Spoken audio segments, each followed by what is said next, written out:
ಸ್ವಾಮಿಯ ನಿರ್ಬಂಧನೆಯಂತೆ ಕೃಷ್ಣಾವತಾರಿಯಾಗಿ ಜನ್ಮ ಎತ್ತಿ ಬಂದವ ನಾನು. ಧರ್ಮ ಸಂಸ್ಥಾಪನೆಗೆ ಬೇಕಾಗಿ ಧರ್ಮಕ್ಕೆ ಅನುಗುಣವಾಗಿರುವಂತಹ ಧರ್ಮಾತ್ಮರನ್ನು ಒಡಗೂಡಿಕೊಂಡದ್ದು ಹೌದು. ಅದರಲ್ಲಿ ಪ್ರಮುಖರು ಪಾಂಡವರು. ಅವರನ್ನೇ ಬಳಸಿಕೊಂಡು ಧರ್ಮ ಸಂಸ್ಥಾಪನೆ ಆಗುವಂತೆ ನಾ ಮಾಡುವುದೇನೋ ಹೌದು, ನನ್ನ ಸಂಕಲ್ಪವೂ ಹೌದು. ಆದರೆ ವಿಚಿತ್ರ ನಡೆದು ಹೋಯ್ತಲ್ಲ. ಸಂಧಾನಕ್ಕೆಂದು ಧರ್ಮರಾಯ ನನ್ನನ್ನು ಕೌರವನಲ್ಲಿಗೆ ಕಳುಹಿಕೊಟ್ಟದ್ದು ಹೌದು. ಸಂಧಾನ ಮುರಿಯಿತು, ಸಮರ ಏರ್ಪಟ್ಟಿದೆ, ಮಹಾಭಾರತ ಸಂಗ್ರಾಮ.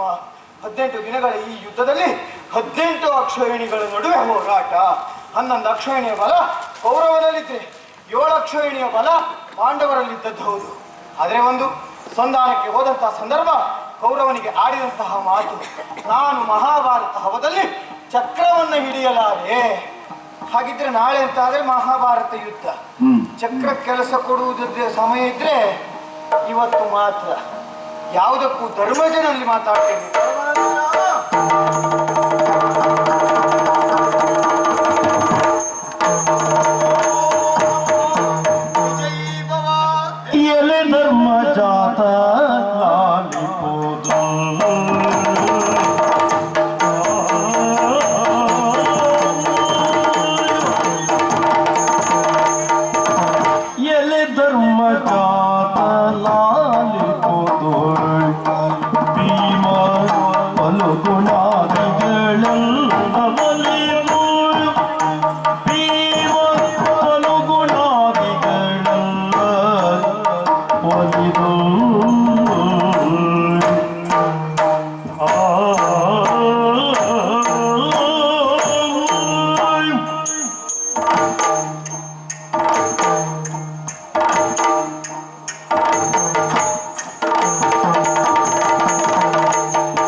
ಶೀಘ್ರವಾಗಿ ನಿಮ್ಮನ್ನ ಇಲ್ಲಿಯವರೆಗಾಗಿ ನಾನು ಕರೆಯುವುದಕ್ಕೆ ಪ್ರಮುಖವಾಗಿರುವಂತಹ ಕಾರಣ ಇದ್ದದ್ದು ಹೌದು. ನಮ್ಮ ಬಿಡದಿರುವುದು ಪಶ್ಚಿಮ ದಿಕ್ಕಿನಲ್ಲಿ. ನೋಡಿದೇನೋ ಕೌರವರ ಬಿಡದಿರುವಂತದ್ದು ಪೂರ್ವ ದಿಕ್ಕಿನಲ್ಲಿ. ಹಾಗಿದ್ರೆ ಉದಯಿಸುವ ಸೂರ್ಯನನ್ನು ಕಾಣುವವರು ನಾವು ಭಾಗ್ಯಶಾಲಿಗಳು. ಅವರ ಹಾಗಲ್ಲ, ಅಸ್ತಂಗತವಾಗಿರುವಂತಹ ಸೂರ್ಯನನ್ನು ಕಾಣ್ತಾರೆ. ಹಾಗಿದ್ರೆ ಅವರ ಪಾಲಿಗೆ ಅದೃಷ್ಟ ಇಲ್ಲ. ನಾವು ತಿಳಿಯಬೇಕು, ವಿಜಯದ ಉದಯ ನಮ್ಮ ಪಾಲಿಗೆ ಆಗ್ತದೆ, ಶುಭ ಸಂಕೇತವೇ ಅಲ್ವಾ? ಆ ನೆಲೆಯಲ್ಲಿ ಪಾರ್ಥನ ಸಾರಥಿಕೆಯನ್ನು ನಾ ಮಾಡ್ಲಿಕ್ಕಿದ್ದವನು ಹೌದು. ಆದ್ರೆ ಆಲೋಚನೆ ಮಾಡುವುದು, ಸಾರಥಿ ಅಂತ ಆದ್ರೆ ಪ್ರಮುಖ ಹೊಣೆಗಾರಿಕೆ ಅಂತ ಇರ್ತದೆ. ನಮ್ಮಲ್ಲಿರುವಂತಹ ಬಲ ಯಾವುದು, ದೌರ್ಬಲ್ಯ ಯಾವುದು, ಆ ವಿರೋಧಿ ಪಾಳ್ಯದಲ್ಲಿರುವಂತಹ ಬಲ ಯಾವುದು, ದೌರ್ಬಲ್ಯ ಯಾವುದು, ಇದನ್ನ ಅರಿತು ವ್ಯವಹರಿಸಲೇಬೇಕು.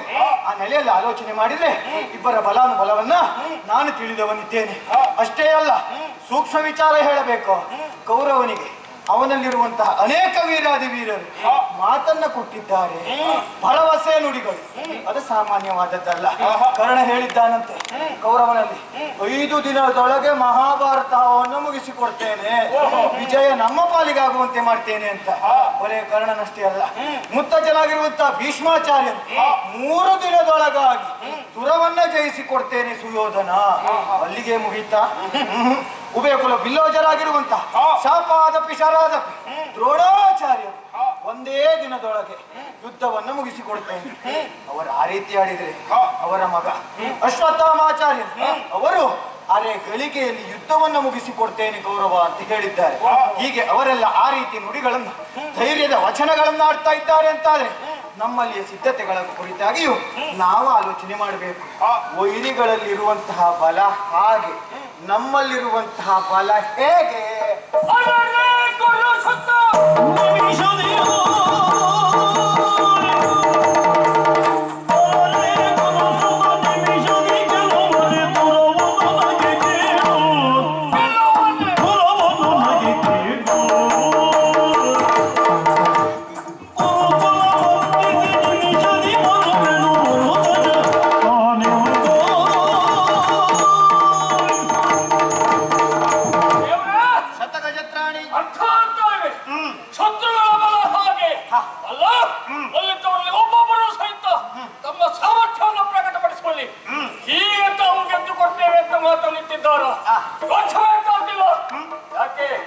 ನಮ್ಮ ಪಾಳ್ಯದಲ್ಲಿಯೂ ಬಲ ಏನು ಕಡಿಮೆ ಉಂಟು ಅಂತಲ್ಲ.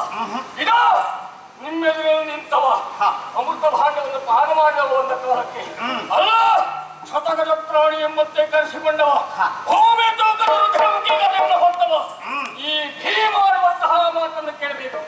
ಗುರು ಸುತ್ತಾರೆಗಳಿಗೆ ಅಂತಿರಲಿ ಅಲ್ಲ ಅವ ಗೆಲ್ಲುವುದಕ್ಕೆ ಹೊರಡುವ ಮೊದಲೇ ನಾನು ಹೆಜ್ಜೆಯನ್ನಿಟ್ಟಿರ್ತೇನೆ. ದೇವರೇ ನಿನ್ನ ಆಶೀರ್ವಾದ ಒಂದು ಉಂಟು ಅಂತಾದ್ರೆ ಹೆಚ್ಚು ಕಾಲ ಬೇಡ, ಒಂದು ಹಗಲಿನ ಅವಧಿಯಲ್ಲಿ ಈ ಯುದ್ಧವನ್ನು ನಾನು ಗೆದ್ದುಕೊಟ್ಟೇನೆ.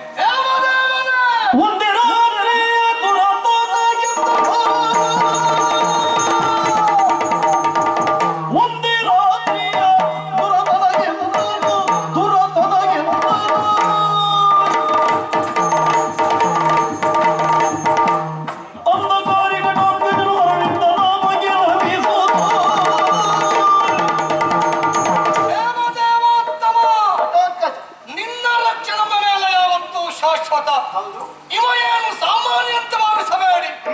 ಮಾಯಾವಿ ಘಟೋತ್ಕಜ ನಿಮ್ಮ ಪರಮ ಬದ್ಧ. ನಿಮ್ಮ ರಕ್ಷೆ ಉಂಟು ಅಂತಂದ್ರೆ ಒಂದೇ ಒಂದು ರಾತ್ರಿಯಲ್ಲಿ ಮಹಾಭಾರತವನ್ನ ಗೆದ್ದು ತೋರಿಸುತ್ತಾನೆ ಘಟೋತ್ಕಜ. ನನಗೊಂದು ಅವಕಾಶ ಇಲ್ಲ ಬೇಡಿಕೊಳ್ತಾ ಇದ್ದೀನಿ. ಈಗ ನನ್ನ ಪಾಲಿಗೆ ಧೈರ್ಯ ಬಂದದ್ದು ಒಬ್ಬ ಹಗಲಿನ ರಾಜ, ಒಬ್ಬ ರಾತ್ರಿಯ ರಾಜ, ಒಬ್ಬ 3 ದಿನ ಒಳ್ಳೆ ಹೊಂದಾಣಿಕೆ, ಒಬ್ಬವ 3, ಒಬ್ಬವ 5, ಒಬ್ಬವ 7 ಈ ರೀತಿಯಾಗಿ ಹೇಳಿಕೊಳ್ತಾ ಇದ್ದಾರೆ. ಬರೇ ನಮ್ಮವರಿಗಂತೆ ಅಲ್ಲ, ಸೇರಿರುವಂತಹ ಪ್ರತಿಯೊಬ್ಬರಿಗೂ ಅವಕಾಶ ಉಂಟು. ಅವರವರ ಸಿದ್ಧತೆಗಳ ಕುರಿತಾಗಿ ಮುಕ್ತ ಕಂಠದಲ್ಲಿ ಹೇಳಬಹುದು.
ಅಳಿದರಿಲ್ಲ ದುರವಿದೇನು ಅಳಿದರಿಲ್ಲ ದುರವಿದೇನು ಈ ಪಲುಗುಡಾದಿ ವೀರರೆಲ್ಲ ಬಳಲಿ ಬಳಲಿ ಸೋತರಲ್ಲ ಬಲುಗುಡಾದಿ ವೀರರೆಲ್ಲ ಬಳಲಿ ಬಳಲಿ ಬಳಲಿ ಬಳಲಿ ಬಳಲಿ ಬಳಲಿ ಸೋತರಲ್ಲ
ನಮ್ಮವರೆಲ್ಲವರವರ ಸಿದ್ಧತೆಗಳ ಕುರಿತಾಗಿ ಪ್ರಕಟಿಸಿಕೊಳ್ಳುತ್ತಿದ್ದಂತಹ ಸಂದರ್ಭ ಒಮ್ಮಿಂದ ಮೇಲೆ ಒಂದು ರೀತಿಯ 1000 ಕೋಟಿ ಸೂರ್ಯನ ಪ್ರಭೆ ಉಳ್ಳದ್ದು ನಮ್ಮತ್ತ ಬರುತ್ತಿದ್ದ ಹಾಗೆ ನೋಡಿದ್ರೆ ಮತ್ಯಾರು ಅಲ್ಲ ನಮ್ಮವನೇ. ಒಂದೊಂದಷ್ಟೇ ಅಲ್ಲ, ಒಂದು ಮರುಗಳಿಗೆಯಲ್ಲಿ ನೀವು ಮಾಡಿದ್ದು ಅಪ್ಪಪ್ಪಪ್ಪಪ್ಪ ಸಂತೋಷ ಆಯ್ತು.